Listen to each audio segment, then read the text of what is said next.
Dramatic clashes in Turkey, where police armed with riot gear and tear gas are taking on anti-government protesters in the heart of that country's capital.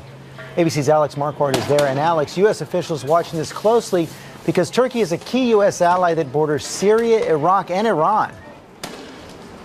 That's right, George. This square behind me has been ground zero for these protests, and overnight it resembled something like a war zone, with riot police moving in, firing tear gas and water cannon against these protesters who are unlikely to back down, setting the stage for what could be yet another violent day. Rocks, fireworks, and tear gas flying through the air as protesters clashed with police overnight in the worst violence since these protests started. They just shoot right into the crowd, and people were basically running, and people were afraid to be run over. In protests that have now spread across the country, at least 3 people have been killed and thousands wounded.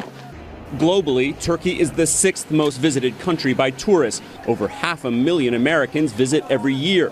That could now be in jeopardy with these biggest protests in decades, shaking the leadership of this man, Prime Minister Recep Tayyip Erdogan, a crucial American ally.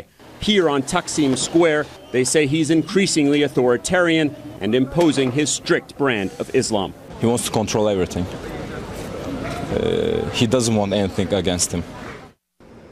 The Prime Minister says he has the support of the majority of the Turkish population and says he won't tolerate these protests from what he calls vandals and terrorists. So, George, for now, it's hard to see how these protests end peacefully.